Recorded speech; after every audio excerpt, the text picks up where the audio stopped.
Hello बच्चों, आज के इस वीडियो में हम पढ़ेंगे अध्याय 1 परिमेय संख्याएं। परिमेय संख्याएं क्या होती हैं और परिमेय संख्याओं को हम कैसे समझ सकते हैं, चलिए इस वीडियो के माध्यम से हम आपको बताते हैं। तो सबसे पहले हम परिमेय संख्याओं को समझेंगे कि परिमेय संख्याएं क्या होती हैं।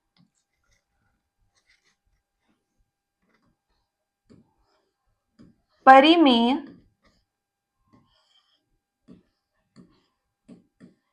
संख्याएं या परिमेय संख्या। तो चलिए समझते हैं कि परिमेय संख्या किसे कहते हैं। ऐसी संख्या या ऐसी संख्या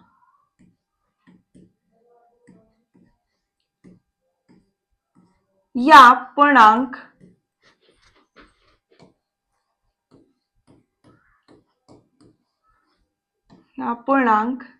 जिसे हम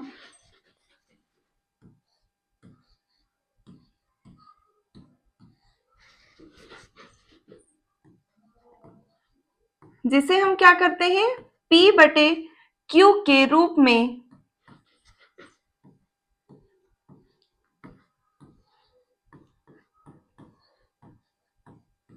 लिख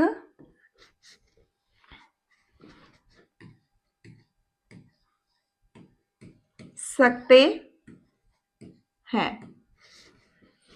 ऐसी संख्याएं या पूर्णांक जिसे हम P/Q के रूप में लिख सकते हैं, उन्हें हम क्या कहते हैं?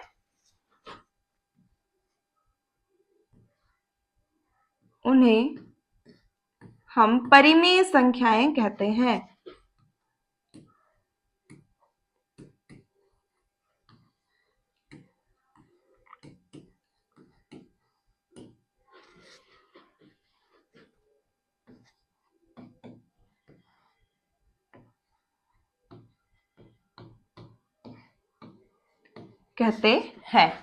जहां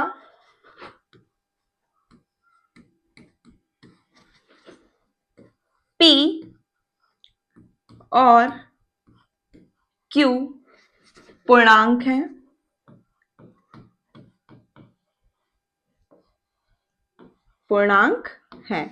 और इसमें क्या होता है, Q is not equal 0। Q is not equal 0। जैसा कि हमारे अध्याय का नाम है परिमेय संख्याएं, तो हम देखते हैं कि परिमेय संख्याएं हम किसे कहते हैं। तो ऐसी संख्याएं या पूर्णांक जिसे हम P/Q के रूप में लिख सकते हैं या जिसे अंश बटे हर के रूप में लिख सकते हैं, उन्हें हम क्या कहते हैं, परिमेय संख्याएं। ठीक है बच्चों, परिमेय संख्याएं हमेशा आपको P/Q के रूप में ही मिलेंगी या दिखेंगी। जैसा कि एग्जाम्पल लेते हैं, उदाहरण के तौर पर ये जैसे यहाँ पर उदाहरण क्या है, 2/3। इसमें क्या है, अंश भी है और हर भी है, न्यूमिनेटर भी है और डिनोमिनेटर भी है, इसलिए यह एक क्या है, परिमेय संख्या। क्या है, परिमेय संख्या। इस प्रकार जैसे हम लिख सकते हैं -14/6, ये भी क्या है, एक हमारी परिमेय संख्या। पर 14, 15, 16 यह क्या है, पूर्ण संख्याएं हैं, परिमेय संख्याएं नहीं है। क्यों नहीं है?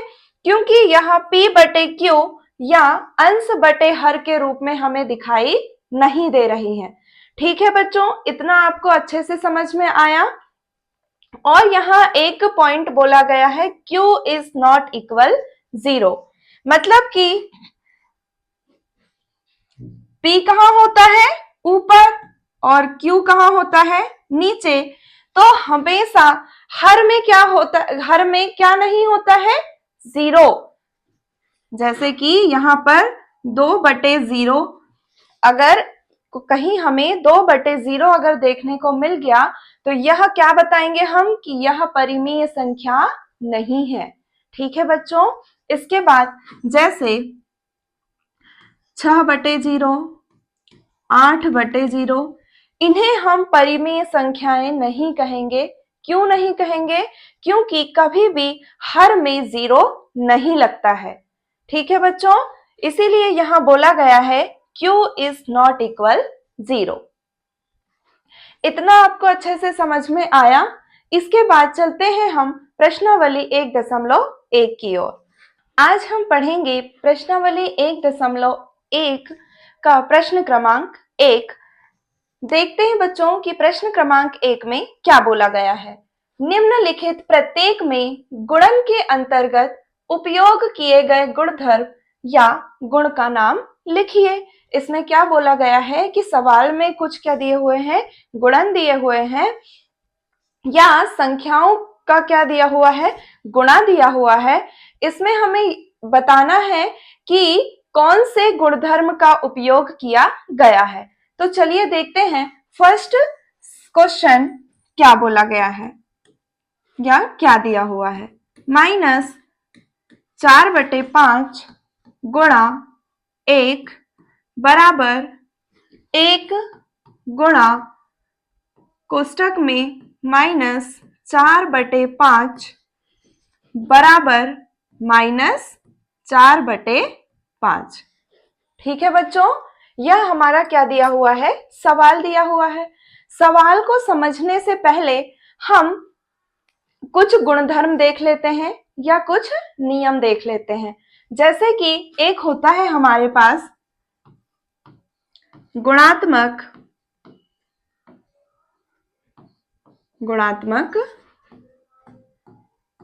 तत्समक का नियम।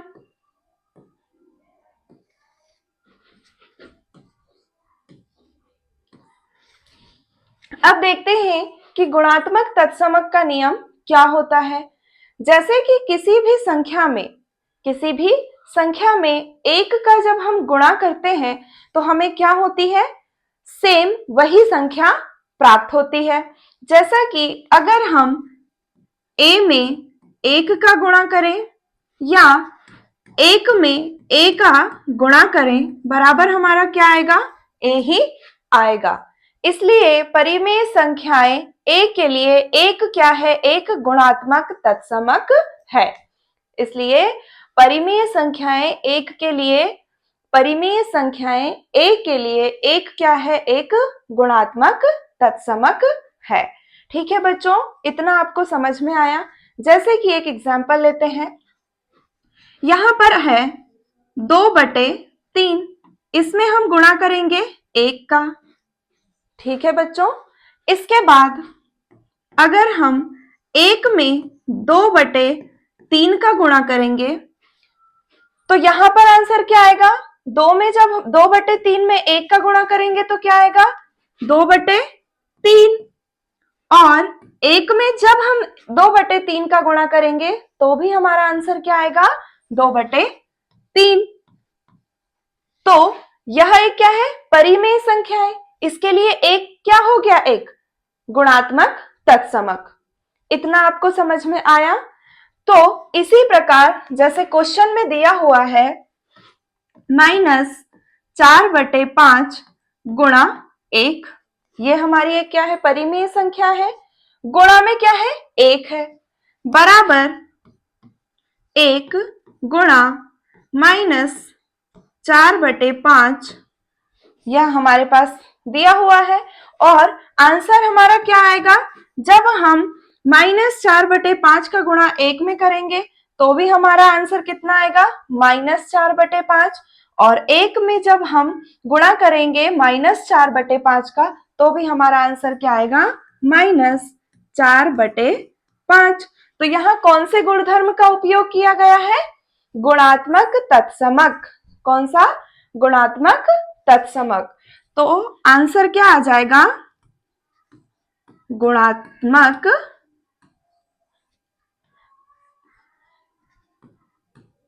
तत्समक। समक गुण का उपयोग किया गया है। तो इस प्रकार हमने प्रश्न क्रमांक 1 के फर्स्ट नंबर को अच्छे से समझा। अब देखते हैं सेकंड में क्या दिया हुआ है।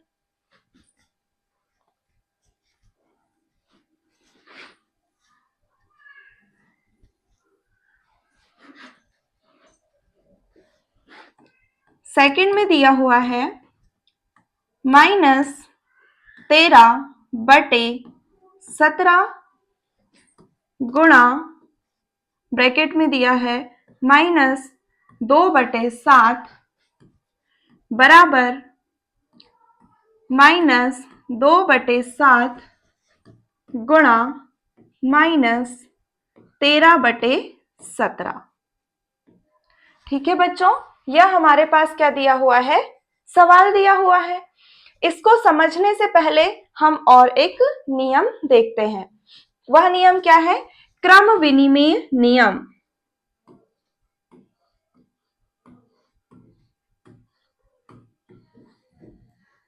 या क्रम विनिमयता का नियम। चलिए बच्चों, अब देखते हैं कि क्रम विनिमयता का नियम क्या होता है या क्रम विनिमय नियम क्या होता है। जैसे कि कोई संख्या है a और इसमें हमने किसी संख्या b का गुणा कर दिया। ठीक है बच्चों, इस प्रकार हमारे पास यहां पर हम क्या करेंगे, पहले b का गुणा कर देंगे, फिर क्या कर देंगे, a का गुणा कर देंगे। तो हमने यहाँ क्या किया, क्रम को पलट दिया। यहाँ क्या था, a गुणा b था, तो हमने इधर क्या कर दिया, b गुणा a। तो चलिए अब यहाँ इसको हम क्या करते हैं, एक एग्जाम्पल के माध्यम से समझते हैं। जैसे कि यहाँ पर है 2/3, इसमें हम गुणा काय का कर देंगे, -9/4 का गुणा कर देंगे। ठीक है बच्चों, बराबर अब हम यहाँ पर क्या करेंगे, क्रम को पलट देंगे। तो जैसे कि नाम से स्पष्ट है, क्रम विनिमय, तो क्या होगा यहाँ पर, ऋण 9/4 गुणा क्या हो जाएगा, 2/3। ये हमारा क्या है, एक एग्जाम्पल है। एग्जाम्पल के माध्यम से हम समझ रहे हैं कि सच में क्रम विनिमय नियम क्या होता है। अब जब हम क्या करेंगे, 2/3 में 9/4 का गुणा करेंगे तो क्या हो जाएगा, अंश का अंश में गुणा, 2 नाम 18 और माइनस है तो -18/3 चौके 12, क्या आ जाएगा, 12। अब देखते हैं कि सच में क्रम बदलने पर भी क्या इस तरफ भी हमारा -18/12 आ रहा है। तो चलिए देखते हैं, 9 दूनी 18, माइनस है तो -18/4 तिया 12, क्या आ गया, सेम आ गया आंसर। तो इसी को हम बोलते हैं कि जब हम किसी परिमेय संख्याओं का गुणा करते हैं तो इस साइड क्या होता है, अगर हम उन संख्याओं का क्रम बदल देते हैं, मतलब कि a गुणा अगर b है तो हम उसे b गुणा a भी कर सकते हैं। इसमें भी हमारे आंसर में कोई फर्क नहीं पड़ता है। यही होता है क्रम विनिमयता का नियम या क्रम विनिमय नियम। तो यहाँ पर इस प्रकार यहाँ पर हम देखेंगे कि कौन से गुणधर्म का उपयोग किया गया है। जैसे कि हमने इसे a मान लिया और इसे हमने b मान लिया। सबसे पहले हम क्या करेंगे, -13/17 गुणा -2/7 बराबर -2/7। अब यहाँ पर b है तो यहाँ क्या आ गया, b गुणा a आ गया, a गुणा b बराबर b गुणा a गुणा -13/17। ठीक है बच्चों, अब हम इसे क्या कर लेते हैं, हल कर लेते हैं। माइनस माइनस क्या हो जाएंगे, प्लस हो जाएंगे। और 13 का जब 2 में गुणा होगा तो 13 दूनी 26, कितना आएगा 26 बटे 7 सतैया 49, 49 की 9, हासिल की 4, 7 एकम 7 और 4 11, बटे में क्या आ गया 119, इक्वल्स टू माइनस माइनस मिलकर क्या हो जाएंगे प्लस, 13 दूनी 26, क्या हो जाएगा 26 बटे 7 सतैया 49, 49 की 9, हासिल का 4, 7 एकम 7, 7 और 4 11। तो इस प्रकार हमने क्या किया, जब परिमेय संख्याओं का क्रम भी बदला तो हमारा आंसर क्या आया, सेम, या आंसर में कोई फर्क नहीं पड़ा। तो यहाँ पर कौन से गुणधर्म का उपयोग किया गया है, क्रम विनिमेय। कौन से, क्रम विनिमेय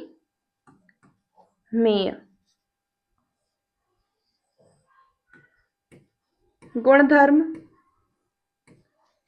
क्रम विनिमेय गुणधर्म का उपयोग किया गया है। इस प्रकार हमने सेकंड नंबर को भी अच्छे से समझ लिया। अब देखते हैं थर्ड। थर्ड नंबर में क्या बोला गया है।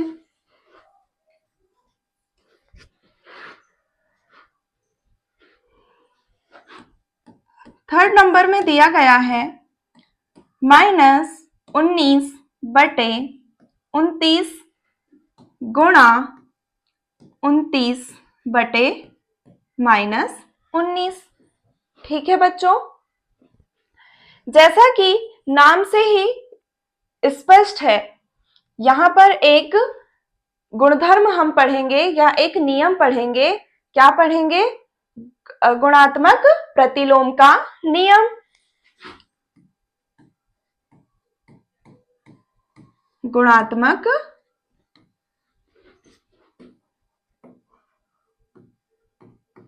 प्रतिलोम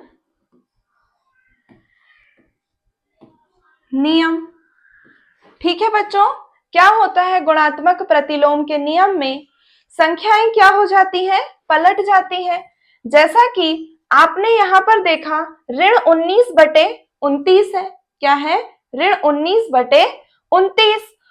तो संख्याएं क्या हो जाएंगी, जैसे कि यहाँ पर है a/b, तो गुणा में क्या हो जाएगा b/a, क्या हो जाएगा b/a। इसे ही हम बोलते हैं गुणात्मक प्रतिलोम, मतलब संख्याएं क्या हो जाती है, पलट जाती है। जैसे कि यहाँ a से a को हमने कट किया, b से b को, तो क्या आ गया हमारा एक आंसर आ गया। ठीक है बच्चों, जैसे कि अगर हमने यहाँ लिया 5/4, तो दूसरी संख्या क्या हो गई हमारी 4/5। 5 से हमने 5 को कैंसिल कर दिया या 4 से हमने 4 को कैंसिल कर दिया, तो हमारा आंसर क्या आ गया 1। इस प्रकार भी हम गुणात्मक प्रतिलोम नियम को समझ सकते हैं।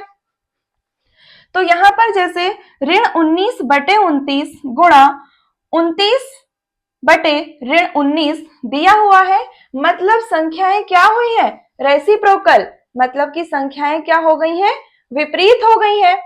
यहाँ पर -19 है तो यहाँ पर आपको -19 दिखाई दे रहा है, यहाँ पर 29 है तो यहाँ पर आपको 29 दिखाई दे रहा है। तो आपका आंसर कितना आएगा, 1 आएगा। तो यहाँ कौन से गुणधर्म का उपयोग किया गया है, गुणात्मक प्रतिलोम गुणधर्म। कौन से, गुणात्मक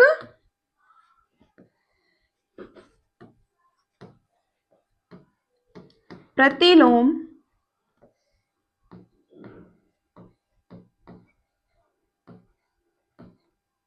गुणधर्म।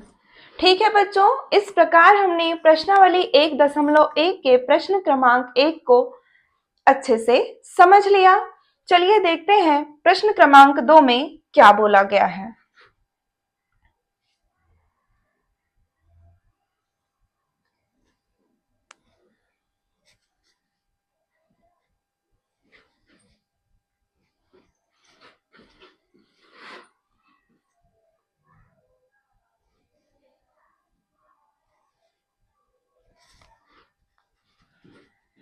चलिए देखते हैं प्रश्न क्रमांक 2। बताइए कौन से गुण की सहायता से आप 1/3 गुणा ब्रैकेट में 6 गुणा 4/3 ब्रैकेट को क्लोज किया गया है या बंद किया गया है को फिर गुणा में 1/3 गुणा 6 फिर गुणा 4/3 के रूप में अभिकलन करते हैं। तो हमें यह बताना है कि इसमें कौन से गुणधर्म की सहायता से आप किसी संख्या को आप इस रूप में अभिकलित करते हैं। तो जैसे यहाँ पर दिया हुआ है 1/3 गुणा 6 गुणा 4/3 को मतलब बराबर 1/3 गुणा 6 गुणा 4/3। ठीक है बच्चों, इस प्रकार हमारा क्या दिया हुआ है, सवाल दिया हुआ है। तो आपने एक नियम पढ़ा है साहचर्यता का नियम या साहचर्य नियम। तो चलिए देखते हैं कि साहचर्य नियम क्या होता है। साहचर्य नियम, साहचर्य नियम क्या होता है, एक समूह के रूप में होता है। जैसे कि हमारी संख्याएं हैं a गुणा, हमने ब्रैकेट में क्या कर दिया b गुणा c बराबर, फिर इधर क्या कर दिया a गुणा b और फिर ब्रैकेट से बाहर किसको कर दिया, c को कर दिया। तो इसमें भी हमारा जो आंसर होता है वह क्या होता है, अगर हम a को ब्रैकेट से बाहर कर दें और पहले b गुणा c मतलब पहले b में c का गुणा कर दें बराबर, अगर इधर हम पहले ये पेयर रख लें a गुणा b और b c को क्या कर दें हम बाहर रख दें, तो भी हमारा आंसर कितना आता है, सेम ही आता है। ठीक है बच्चों, तो इसे ही हम बोलते हैं साहचर्य नियम, या इसमें क्या होता है साहचर्य नियम भी संवर्त होता है। जैसे कि एग्जाम्पल हमने लिया 2/3 a है गुणा, यहां हमने ले लिया 4/5 गुणा 5/6 ले लिया। ठीक है बच्चों, इस प्रकार इधर अब हम क्या कर देंगे 2/3 गुणा 4/5 गुणा क्या आ जाएगा 5/6। ठीक है बच्चों, तो चलिए देखते हैं। सबसे पहले हम क्या करेंगे 2/3, यह एक हमारी परिमेय संख्या है। इसके बाद गुणा 4 में जब हम 5 का गुणा करेंगे तो 4 पंचे 20 और 5 छक्का 30, कितना आ गया 30 आ गया। ठीक है बच्चों, इस प्रकार इधर 2 चौके 8, 3 पांचे 15 गुणा 5/6।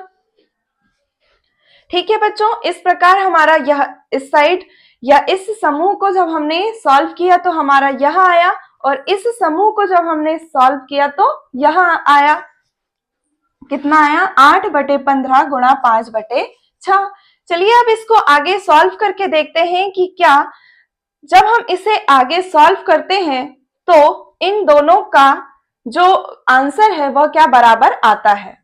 तो जब 2 में हम 20 का गुणा करेंगे तो 2 में शून्य का गुणा करेंगे तो 0 या 2 दूनी 4, ऊपर कितना आ गया 40/3 में 0 का गुणा करेंगे तो 0 और 3 तिया 9, हमारा आंसर कितना आ गया इधर 40/90 बराबर 8 में जब हम 5 का गुणा करेंगे तो 8 पंचे 40/15 में जब हम 6 का गुणा करेंगे तो करके देख लेते हैं 6 पंचे 30, 30 की 0 हासिल की 3, 6 एकम 6 और 3 9। तो इस प्रकार आपने देखा कि इस साइड भी 40/90 और इक्वल्स टू 40/90, मतलब कि यहाँ क्या है साहचर्य नियम यह कहता है कि a गुणा फिर कोष्टक में b गुणा c बराबर होता है किसके? कोष्टक में a गुणा b फिर कोष्टक बंद गुणा c के। मतलब यह क्या कर रहा है? साहचर्य नियम का पालन कर रहा है। इस प्रकार हम यहाँ पर भी देख लेंगे, जैसे कि यहाँ पर दिया हुआ है 1/3 गुणा 6 चौके 24, 6 के नीचे कुछ नहीं है मतलब कितना है? 1 है। जब हर में अंश बटे हर में कोई संख्या दी होती है और 6 के नीचे कुछ नहीं है मतलब कितना है? 1 है। तो 6 के 4 में जब हम गुणा करेंगे तो 6 चौके 24 आ जाएगा। कितना आ जाएगा? 24/3 एकम 3। ठीक है बच्चों, इस प्रकार हम इधर भी जब सॉल्व करेंगे तो यहाँ 1/3 है गुणा यहाँ 6 है, इसके नीचे कुछ नहीं है मतलब कितना है? 1 है। ऊपर कितना आ जाएगा? 6 एकम 6/3 एकम 3 गुणा क्या करेंगे? 4/3 का। अब देखते हैं कि यहाँ पर 24 में जब हम 1 का गुणा करेंगे तो कितना आएगा? 24 एकम 24। इस साइड पर कितना आया? 24/3 तिया 9 बराबर 6 चौके 24 और बटे 3 तिया 9। संख्याएं हमारी क्या दी हुई थी? a गुणा b गुणा c बराबर a गुणा b गुणा c। और दोनों को जब हमने सॉल्व किया तो हमारा कितना आया? 24/9 बराबर 24/9। तो यह कौन से गुणधर्म को अभिकलित कर रहा है या अभिकलन कर रहा है? साहचर्यता के। तो यहां पर क्या आ जाएगा? साहचर्य